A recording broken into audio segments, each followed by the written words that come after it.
धनु राशि वाले बंधुओं, कैसे हैं आप लोग? उम्मीद करते हैं महामाई की कृपा से, उनके आशीर्वाद से बहुत ही अच्छे हैं, बिल्कुल कुशल मंगल है। तो धनु राशि वालों, जरा ध्यान से सुनिए। एक बहुत बड़ा संकट दरवाजे पर दस्तक दे रहा है। बंधुओं, समय रहते इस कार्यक्रम को पूरा देख लो, नहीं तो बहुत बड़ी मुसीबतों में फंसने जा रहे हो। पितृपक्ष का अंतिम समय चल रहा है। भयंकर नकारात्मक ऊर्जाओं का प्रवाह संपूर्ण वातावरण और पराभौतिक संसार में चल रहा है। ऐसे में कई प्रकार की नेगेटिव घटनाएं भी उत्प्रेरित हो रही हैं, जो आपको बर्बाद करने के लिए तैयार खड़ी हैं। जी हाँ बंधुओं, बहुत ही सावधानी के साथ, सतर्कता के साथ आपको इस समय को गुजारना है। कुछ जरूरी क्रियाएं हैं, उपाय हैं, जिन्हें आपको जरूर करना है। अपना सुरक्षा घेरा, अपना आवरण अवश्य निर्मित करना है। यदि आप ये कर पाने में सक्षम रहते हैं, तब तो पितरों का आशीर्वाद प्राप्त होने के बाद आपकी उन्नति इस पितृपक्ष के बाद 100% निश्चित हो जाएगी। यदि नहीं कर पाते हैं, तो याद रखना कि पितरों के साथ प्रेत भी वातावरण में, आपके घर में, आपके आसपास घूम रहे हैं। उनका प्रभाव आपके ऊपर आ जाएगा और उनके प्रभाव में, उनके अधिकार में जैसे ही आप आएंगे, आपका विनाश शुरू हो जाएगा। इसीलिए बहुत सारे लोग हमसे मिलते हैं तो हमें बताते हैं कि गुरुजी, पितृपक्ष समाप्त होते ही, यानी पिछला पितृपक्ष समाप्त होते ही ना जाने क्या हुआ कि अचानक से घर में बर्बादी शुरू हो गई। ना जाने क्या हुआ कि अचानक से हमारे बिजनेस में बहुत बड़ा लॉस आ गया। तो ये सारी घटनाएं, बीमारियां आना, लॉस आना, परेशानी आना, इसी वजह से होता है कि जैसे ही पितृपक्ष समाप्त होगा, पितृ यहां से जाएंगे पितृलोक के लिए, प्रेतों के लिए आपका घर एक खुला आसरा बसेरा बन जाएगा और फिर प्रेत ही आपको बर्बाद करेंगे। अब कुछ लोग यहाँ पर ये कहेंगे कि हमने पितरों को प्रसन्न कर लिया है, उसका क्या? हमारे घर की सुरक्षा का क्या? तो याद रखना बंधुओं कि जो प्रेत हैं वही पित्र हैं। पित्र में और प्रेतों में ज्यादा अंतर नहीं है। पित्र की जो ऊर्ध्वगामी गति है, जो पितृलोक में जाते हैं पित्र, उन्हें पितृलोक में जाने वाले पितरों को पित्र कहते हैं। लेकिन जो यहीं पर भटक रहे हैं, आपके ही घर के सदस्य हैं, पूर्व के पूर्वजों में से हैं, जो यहीं भटक रहे हैं अपनी वासनाओं, इच्छाओं, कामनाओं की पूर्ति के लिए, वे ही प्रेत हैं और वे ही विनाश लाते हैं। याद रखना बंधुओं। तो ये चीजें इस तरह कार्य नहीं करती जैसे आप समझते हैं। ये लेन देन नहीं है, ये बहुत ही बुद्धिमानी से किया गया सामंजस्य है। इसीलिए बहुत ही गहराई से पूजा पद्धतियों को हमारे पूर्व के पूर्वजों ने बनाया, ताकि विधि विधान से की गई पूजा पद्धतियों से, बारीक मंत्रोच्चारणों से इन आने वाली मुसीबतों से छुटकारा प्राप्त किया जा सके। जी हाँ, इतना आसान होता तो कोई भी व्यक्ति पितृ दोष में रहता ही नहीं, क्योंकि कर्म तो सभी कर ही रहे हैं, पिंडदान तर्पण आदि तो सभी करते ही हैं, फिर पितृ दोष क्यों बना रहता है? इसीलिए तो रहता है क्योंकि कहीं ना कहीं त्रुटि लगातार होती रहती है। तो उस त्रुटि के बारे में भी हम आपको इस कार्यक्रम में बताएंगे और वही आपकी सावधानी रहेगी, वही आपकी चेतावनी रहेगी। कार्यक्रम को अंत तक अवश्य देखना। 5 बड़ी भविष्यवाणियों के बारे में भी बताएंगे और कुछ बड़ी सावधानियां भी रहेंगी जो आपको अवश्य ही पालन करनी होगी अगले 3 से 5 दिनों में। तो आप नकारात्मक घटनाओं के घटने से बच जाएंगे, परेशानियों मुसीबतों से बच जाएंगे। यकीन मानिए बंधुओं कि आज आप इस कार्यक्रम पर आए हैं, 100% आपके आराध्य देव, आपके देवी देवताओं का आप पर आशीर्वाद है, जो आप इस कार्यक्रम को यहाँ तक देख पा रहे हैं और आगे भी इसे पूरा देखेंगे और इसमें बताई गई बातों को समझेंगे। क्योंकि कोई भी इस तरीके की बातें नहीं करता है। लोग मीठी मीठी चिकनी चुपड़ी बातें करते हैं जो सुनने में बहुत अच्छी लगती हैं और आनंद आता है, लेकिन जीवन में ठीक उसका उलट चल रहा होता है। ऐसी बातें करके लोग निकल जाते हैं, लेकिन हमारा काम है शुद्ध ज्ञान को, असलियत को बताना। और याद रखना कि इस कलयुग में असलियत बहुत बदसूरत है। कोई भी ना उसके बारे में बात करना चाहता है, ना देखना चाहता है, लेकिन ये असलियत बहुत ज्यादा जरूरी है जानना, क्योंकि इसी से निर्धारित होता है कि जीवन में सुख आएंगे कि दुख आएंगे। तो हम उसी की बात करते हैं, क्योंकि हम माई के सेवक, उनके साधक हैं। हमें सत्यता पसंद है, दुष्प्रचार और गलत चीजें नहीं फैलाते हम। उम्मीद करते हैं आप सारी बातें हमारी समझ रहे हैं। अब कार्यक्रम में मूलभूत 3 विषयों पर बात होगी। पहली बात होगी 5 बड़ी भविष्यवाणियों की, दूसरी बात होगी आने वाली मुसीबत की, तीसरी बात होगी कि इन मुसीबतों से बचने के लिए क्या सावधानियां आपको रखनी है, इसके विषय में बात होगी। और चौथी बात, जो कि आपके लिए पहले से तय किया गया उपाय है, क्रिया है, उसे ही हम आगे बढ़ाएंगे और गहराई से उसे समझाएंगे। यानी कि एक महा उपाय जो पितरों का सुरक्षा घेरा आपके आसपास मजबूत करेगा।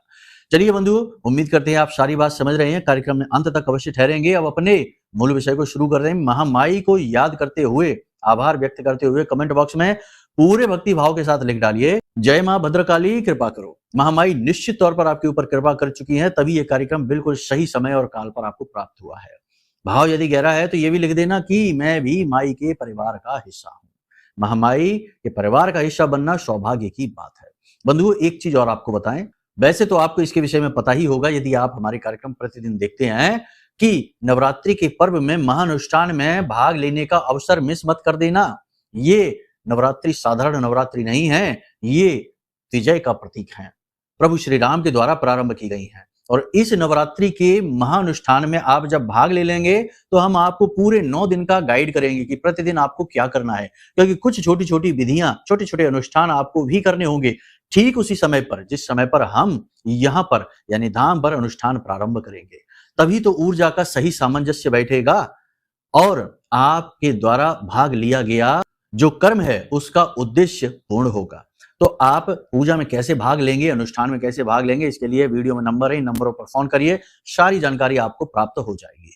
चलिए बंधुओं, अपने मूल विषय को शुरू करते हैं। जय माई की। बंधुओं, ज्योतिष और तंत्र विद्या के क्षेत्र में आचार्य अमित एक जाना माना नाम है।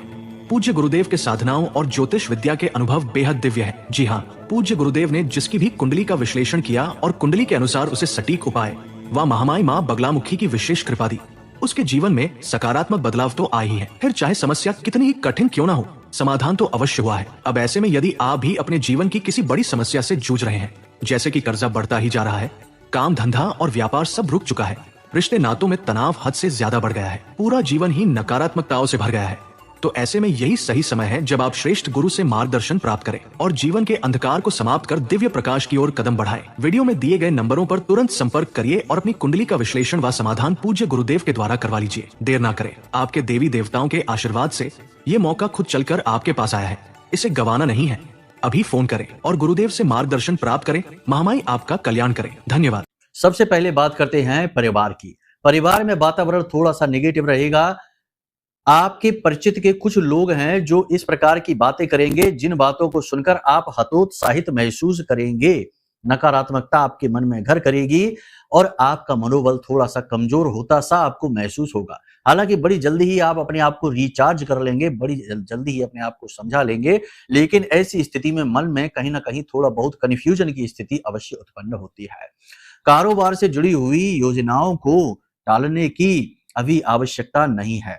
योजना जो आप बना रहे हैं उसे आप अपने हिसाब से अच्छी तरीके से प्लान करिए, उसका मंथन करिए, सही अन्वेषण करिए और उसके बाद जैसे ही पितृपक्ष प्रारंभ होता है तो आप अपने कार्यालय में, अपने काम में, अपनी नौकरी में, अपने बिजनेस में बदलाव अवश्य लेकर आइए। आप जो प्लान कर रहे हैं वो बिल्कुल सही है, अवश्य ही आप इसमें बदलाव, जैसे कि कुछ लोग हैं जो कि नौकरी में बदलाव करना चाहते हैं, नौकरी छोड़ना चाहते हैं, दूसरी नौकरी प्राप्त करना चाहते हैं। कुछ लोग हैं जो व्यवसाय के स्थल पर कोई परिवर्तन करना चाहते हैं, कुछ लोग हैं जो नए व्यवसाय को प्रारंभ करना चाहते हैं और कुछ हैं कि जो नए व्यवसाय में किसी प्रकार का निवेश करना चाहते हैं, एक्स्ट्रा इनकम जनरेट करना चाहते हैं। तो आप ये सारी क्रियाएं नवरात्रि प्रारंभ होते ही कर सकते हैं, शुभ समय की वे शुरुआत होगी। फिर भी हम आपको यहाँ पर एक बात बता दें कि कोई भी महत्वपूर्ण फैसला अपने जीवन के बारे में लेने से पहले एक बार अपनी कुंडली अवश्य दिखवा लेना, क्योंकि कभी कभी ऐसा होता है कि ग्रह नक्षत्र तारे जो गोचर चार्ट है वहां तो अच्छा बता रहे हैं कि सब कुछ ठीक होगा, जैसे कि बुध आदित्य राजयोग बना हुआ है, ये ठीक है, लेकिन आपकी जन्म पत्री में स्थितियां ठीक इसके उलट होती हैं, यानी कि वही बुध आपकी जन्म पत्री में खराब स्थिति में बैठा है, आपको परेशान कर रहा है। वही सूर्य आपकी जन्म पत्री में खराब बैठा है, राहु से ग्रसित चल रहा है, उस पर भी ग्रहण लगा हुआ है, तो वह भी देखना आवश्यक है। ऐसे में यदि आप कोई कार्य कर लेते हैं तो घाटा होना, लॉस होना निश्चित है। तो आप अपनी कुंडली, अपनी जन्म पत्री अवश्य दिखवा लें। कुछ लोग यहाँ पर ये कहते हैं कि गुरुजी हमें तो अपना डिटेल ही नहीं पता है, डेट ऑफ बर्थ नहीं पता है, जन्म पत्री का कुछ नहीं पता, तो क्या करें? तो इसके लिए देखो वीडियो में नंबर है, इन नंबरों पर फोन करिए, आपको सब मार्गदर्शन मिलेगा, समस्या का समाधान मिलेगा, 100% इस बात की गारंटी है। कैसे मिलेगा ये हम आपको बताएंगे। आपका कोई रिश्तेदार है जिससे आपका खून का रिश्ता है, जैसे कि आपका बेटा बेटी है, भाई है, भतीजा है, कोई भी रिश्तेदार है, उसकी डिटेल के आधार पर आपकी कुंडली बनाई जा सकती है और आपको सही मार्गदर्शन दिया जा सकता है। ये भी एक तरीका, एक प्रश्न कुंडली होती है, एक चेहरे का यानी फेस रीडिंग करके भी होता है। तो बहुत सारे तरीके हैं, बस यूं ही बैठे ना रहिए हाथ पर हाथ धरे, आगे बढ़िए, समझिए चीजों को और फिर सही निर्णय लेकर अपने जीवन में बदलाव लेकर आइए। तो इसके लिए कदम तो उठाना ही पड़ेगा। ये हमारी एक औपचारिक सलाह है, बाकी मानना ना मानना आपकी मर्जी है। मन में यदि कोई संशय आ जाए कि अरे नहीं ये तो ये है वो है, तो बिल्कुल भी कोई बात करने की जरूरत नहीं है, बिल्कुल भी फोन ना लगाएं, क्योंकि जहां शक हो गया, संशय हो गया, विश्वास ही समाप्त हो गया, वहां तो विष का वास हो गया, और विष केवल नकारात्मकता लाता है। ये केवल आवाहन है जो हम करते हैं, प्रचार नहीं है। प्रचार अलग होता है, आवाहन अलग होता है। एक सत्पुरुष का, एक साधक का ये धर्म है कि वह अच्छी चीजों के लिए लोगों को प्रोत्साहित करे, आवाहन दे उनको कि आइए करिए ये काम। बाकी हर चीज में भेद निकालना, हर चीज को नकारात्मक बना लेना, ये तो कुतर्कियों का काम है। तो अगर कुतर्की विचारधारा के व्यक्ति हैं तो आवश्यकता नहीं है, हम आपका कोई समाधान नहीं करवा पाएंगे, पहले ही चीजें बता देते हैं। कोई शब्द यदि आपको कठोर लग रहा हो हमारी वाणी से, तो इसके लिए हम क्षमा प्रार्थी अवश्य रहेंगे, परंतु गलत मार्ग पर ले जाने से बेहतर है कि वहीं रोक दिया जाए। ठीक है, इसलिए ये सारी चीजें हम आपको बताते हैं। सरकारी कार्यों में आपको मदद मिलनी प्रारंभ होगी, ये बात निश्चित है, इसमें कोई बुराई नहीं है, कोई संशय नहीं है। सरकार की तरफ से मदद मिलेगी। सरकारी नौकरी कर रहे हैं, उसमें किसी प्रकार की अड़चन है तो वहां राहत मिलनी शुरू होगी। कोर्ट कचहरी का विवाद है, उसमें गति आ जाएगी। मन में उत्साह उमंग अपने स्तर पर अवश्य रहेगा, लेकिन आपके आसपास के लोग हैं वो आपको पल प्रतिपल परेशान करने में कोई कसर नहीं छोड़ने वाले हैं। तो उनका आप समाधान निकाल लेना कि कैसे करना है, यानी उनसे आप दूरी बना लीजिए, अपनी बातें शेयर न करिए, मन की बातें किसी को ना बताइए, अपने आप में ही रहिए, आत्म मंथन करिए। ये सारी चीजें आपके लिए अत्यंत अनिवार्य हैं। कोई नौकरी की तैयारी कर रहे हैं तो नौकरी मिलने की पूरी आशंका, पूरे विचार बन रहे हैं, अगले 3 से 5 दिनों में नौकरी मिल सकती है। कोई ना कोई ऐसा मौका अवसर आपको अवश्य प्राप्त होगा। आर्ट के प्रति, कला के प्रति आपका रुझान बढ़ सकता है। आप संगीत सुन सकते हैं, नृत्य कर सकते हैं, पेंटिंग, ड्राइंग, ऐसी किसी विशेष कला में आप अपने मन को रमाएंगे, और ये बहुत अच्छी भी बात है। कुछ लोग योग प्राणायाम की ओर अपनी रुचि बढ़ाएंगे, ये भी बहुत आवश्यक है। और कुछ लोग धर्म के प्रति यानी मंदिर जाएंगे, पूजा पाठ अनुष्ठान करेंगे, ये बहुत अच्छी चीज है। दाम्पत्य जीवन में थोड़ी बहुत तनाव की स्थिति बन सकती है। जीवन साथी के मन को समझकर आपको व्यवहार करना है तो कोई परेशानी नहीं आएगी। हालांकि आपका जीवन साथी बुरा नहीं है, लेकिन परिस्थितियां ऐसी हैं कि आपको ऐसा महसूस होगा कि वो आपके ऊपर ध्यान नहीं दे रहे हैं। रिश्तेदारों के साथ संबंध खराब होंगे, क्योंकि आपने यदि अपना धैर्य पर नियंत्रण खो दिया और बातों का जवाब देना शुरू कर दिया तो रिश्तेदारों से बात खराब हो जाएगी, संबंध भी बिगड़ जाएंगे। कार्य क्षेत्र की बात करें तो कार्य क्षेत्र पर काम का दबाव बढ़ेगा, आपके ऊपर दबाव बनाया जाएगा जिससे तनाव बढ़ेगा, लेकिन आपको किसी के साथ दुर्व्यवहार नहीं करना है, वाणी पर नियंत्रण रखना है, उच्च अधिकारियों को ही नहीं समझाने लगना है, उच्च अधिकारियों की सुनना है, हाँ में हाँ मिलाना है, और जितना हो सके उतना सहयोगी स्वभाव ही रखना है। हाँ, हम ये नहीं कहते कि अपने आप को झुका दो, अपने आप को नहीं झुकाना है, लेकिन काम करने के तरीके यही होते हैं कि जैसा वातावरण है, जैसी स्थिति है, वैसे ही ढलकर कार्य को करिए तो जीवन में सरलता रहती है। अन्यथा अनावश्यक तनाव, अनावश्यक प्रेशर आपके ऊपर क्रिएट होगा जो आप सह नहीं पाएंगे। आपका फोकस भटकेगा, फोकस भंग होगा, यानी आपका ध्यान सही चीजों पर न लगकर उल्टी सीधी चीजों पर लगेगा। इधर उधर की बातें आपके दिमाग में अधिक घूमेंगी, किसी ने कुछ कह दिया, किसी ने कुछ कर दिया, आपके जीवन में क्या गलत चल रहा है, क्यों चल रहा है, आप क्यों फंसे हुए हैं, यानी कि इधर उधर की बातें बहुत चलेंगी। मूल विषय से आप बहुत ज्यादा भटकेंगे, ये बिल्कुल भी ठीक नहीं है। स्वास्थ्य को लेकर भी थोड़ी बहुत परेशानियां रहेंगी, मांसपेशियों में दर्द रहेगा, गले और छाती में किसी प्रकार का इन्फेक्शन हो सकता है, सिर में भी दर्द और बाल झड़ने की समस्या आपको महसूस हो सकती है, दांत में भी दर्द आपको हो सकता है। तो थोड़ा सा इस सब के लिए आप अलर्ट रहना। जितना हो सके उतना यथार्थवादी बनिए, जीवन में जो चल रहा है उसका सही आकलन करिए और उसका तोड़ निकालने की कोशिश करिए, ना कि ये कि बस विचारों में ही खोए हैं कि आने वाले समय में क्या करेंगे, पहले हमारे साथ कैसा था, वैसा था, अब क्या हो गया। ये सारी चक्करों में आप न पड़िए। कहने का मतलब ये है कि अपने आप को केंद्रित करिए, अपना फोकस बढ़ाइए, क्योंकि फोकस आपका भंग हो सकता है। किसी प्रकार के आकर्षण, यानी कि खास तौर से शारीरिक आकर्षण की ओर, यानी कि विपरीत लिंगी के प्रति बिना मतलब का आकर्षण यदि आपके मन में उत्पन्न होता है, जो कि होगा ही, क्योंकि शुक्र केतु का मेल है, तो कहीं ना कहीं आपको अपोजिट जेंडर की ओर जरूर से ज्यादा आकर्षण महसूस होगा। तो ऐसी स्थिति में आत्मनियंत्रण ही सर्वश्रेष्ठ सलाह है जो आपको हम देना चाहेंगे। अपने ऊपर आप नियंत्रण बनाकर रखें। ये स्थिति कुछ समय तक रहेगी, लेकिन जब ये ग्रह बदल जाएंगे तो आप फंस जाएंगे। यानी कि ऐसी ग्रह स्थितियां बनती हैं जीवन को लांछन देने के लिए, जो फंस जाते हैं उनके जीवन में लांछन आते हैं। पेट की कमजोरी भी आपको परेशान कर सकती है, यानी खाना ठीक से डाइजेस्ट नहीं होगा, दस्त वगैरह लग सकते हैं, पेट में दर्द रह सकता है, परेशानी हो सकती है, खान-पान पर ध्यान दें, यह बेहद आवश्यक है। किसी के साथ कोई बहस के चक्कर में ना पड़ें। आपको ऐसा लगेगा जैसे कि लोग जानबूझकर ऐसी बातें कर रहे हैं कि आपको उकसाने की कोशिश कर रहे हैं, आपका विरोध जानबूझकर कर रहे हैं, कोई आपको सम्मान कम दे रहा है, आपको अपने सम्मान में कमी खलेगी थोड़ी बहुत, तो इस चक्कर में आप थोड़े से अंदर से व्याकुल हो जाएँगे और नियंत्रण खो सकते हैं। इसकी वजह से तनाव की स्थिति, झगड़े की स्थिति भी उत्पन्न हो सकती है। तो हमारी सलाह यहाँ पर यही है कि आप अपने ऊपर नियंत्रण रखें, अपने ऊपर ध्यान दें, अपनी सेहत पर ध्यान दें, अपने पैसे पर ध्यान दें और आने वाले समय और काल पर ध्यान दें। और दूसरों के द्वारा की गई बातों पर बिल्कुल भी ध्यान ना दें। उनका मन है, जैसी बातें बोलेंगे वो उनका अपना विचार है, आपका नहीं। दूसरा ये है कि किसी के द्वारा की गई भूल-चूक को क्षमा भी अवश्य करें। ठीक है ना? कोई गलती यदि कर देता है तो सीधे उस पर एकदम से क्रोध ना दिखाएँ, फट ना पड़ें, थोड़ा-सा क्षमा भी अवश्य करें। इसका भी आपको नुकसान होगा, ठीक है? तो यहाँ तक सारी बातें हमने आपको बताई है। ये सारी चीज़ें आपके ग्रह नक्षत्रों के आधार पर ही आपको बताई जा रही हैं।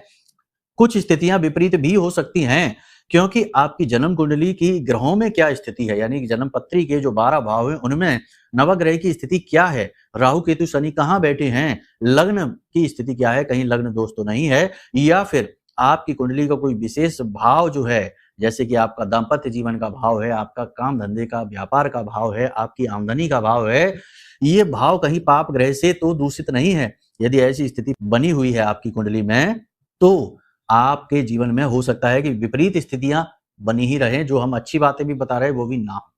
तो इसके लिए कुंडली आकलन सर्वश्रेष्ठ समाधान है, इसे अवश्य करवा लेना। फिर से बात वही है कि आवाहन है ये केवल, हमसे कराएं या किसी और से करा लें, हम नहीं कहते कि हमसे ही कराएं, लेकिन करा अवश्य लें, इससे आपको वास्तविकता पता चल जाएगी, ठीक है? तो यहाँ तक सारी बातें आपने समझ ली हैं। अब बात करते हैं कि कौन सी वो मुसीबत है।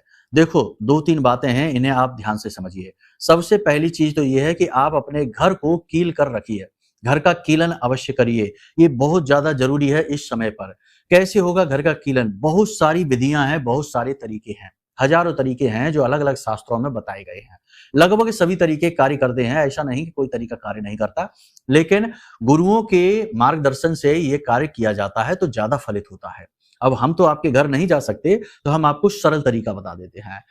आपको अपने घर के सभी कोनों में एक एक लौंग का जोड़ा रखना है। ये बहुत ही सरल तरीका है, इसमें 2 क्रियाएं करनी पड़ती हैं, ठीक है? एक एक लौंग का जोड़ा अपने घर के सभी कोनों में, कमरे जितने भी हैं हर कमरे के सभी कोनों में आपको रखनी है, एक एक जोड़ा लौंग का। तो एक कमरे में 8 यानी 4 जोड़े हो गए, 8 लौंगे हो गए। इसी प्रकार घर के, इससे सारा घर आपका खिलित है, यानी कि लौंग के अंदर एक ऐसी जो है ना शक्ति पाई जाती है कि यह नेगेटिव एनर्जी को अपने अंदर खींच लेती है। तो इस एनर्जी को आपने खींच लिया। अब आपको रात्रि के समय घर के बाहर एक पात्र ले जाना है, उस पात्र में आपको कपूर रखना है, भीमसेनी कपूर, और उस कपूर को जला देना है और ये सारी लौंगे उसके ऊपर रख देनी है। इस क्रिया को आपको लगातार पितृपक्ष को समाप्त होने तक करना ही करना है। साथ ही साथ घर में जो पोंछा लग रहा है, जिस पानी से, उस पानी में थोड़ा बहुत नमक अवश्य डालें। अपने स्नान करने वाले जल में थोड़ा सा नमक, 1 चुटकी, और थोड़ी सी हल्दी अवश्य डालें, ये बेहद आवश्यक है। नेगेटिविटी को हटाएगा, साथ ही साथ देवगुरु बृहस्पति की पॉजिटिव एनर्जी आपको सकारात्मक ऊर्जा से भर देगी। तो ये क्रियाएं आप अवश्य करिए, इससे घर का कीलन उत्कीलन होता है और घर की सुरक्षा रहती है। इससे जो नेगेटिव एनर्जी है, यानी जो प्रेत हैं, जो नकारात्मक शक्तियां हैं, वो तो आपके घर में प्रवेश नहीं कर पाएंगे, लेकिन आपके पितृ निर्बाध रूप से आपके घर में घूम सकते हैं, घूमेंगे ही, आपको आशीर्वाद देंगे, ठीक है? तो पहली क्रिया है कि आप ये करिए। दूसरी क्रिया है कि प्रतिदिन गोधूली अवस्था में, यानी 6:30 बजे के आसपास शाम के समय घर में धूनी अवश्य दीजिए। एक गाय का गोबर का जो कंडा होता है वो ले लीजिए, किसी पात्र में रख लीजिए, कोई पात्र हो स्टील का, पीतल का, या फिर मिट्टी का बड़ा दिया हो उसमें रख लीजिए। थोड़ा सा भीमसेनी कपूर, उसके ऊपर थोड़ी सी आप गाय का घी की 2, 4, 5 बूंदें डाल दें, और उसके बाद थोड़ी सी पीली सरसों, सफेद तिल, काले तिल और लौंग का 1 जोड़ा, 4 काली मिर्च के दाने। ये 4-5 सामग्रियां हैं। एक आध सामग्री कम भी रहेगी तो चलेगा, लेकिन पीली सरसों अवश्य डालना। इन सामग्रियों को आप जला दीजिए। थोड़ा सा कंडे का, यानी कि जो गाय के गोबर का उपला होता है, उसका छोटा सा टुकड़ा ही डालना है, ज्यादा धुआं ना हो।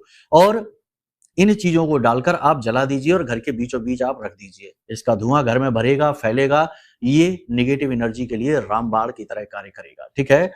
इस सब क्रियाओं को करने के साथ साथ कुछ जरूरी सावधानियां हैं, इन्हें भी आप अवश्य करिए कि किसी के द्वारा दी गई चीजों को आपको ऐसे खा नहीं लेना, किसी के द्वारा उपहार नहीं ले लेना, काले नीले रंग की चीजें कम से कम प्रयोग करनी है, वस्त्र काले नीले रंग के पहनने नहीं है, और कोई भी काले नीले रंग की चीज आपको कोई गिफ्ट देता है तो नहीं लेना। अपना वाहन खुद चलाना है, किसी और से नहीं चलवाना, किसी और का वाहन नहीं चलाना है, ठीक है।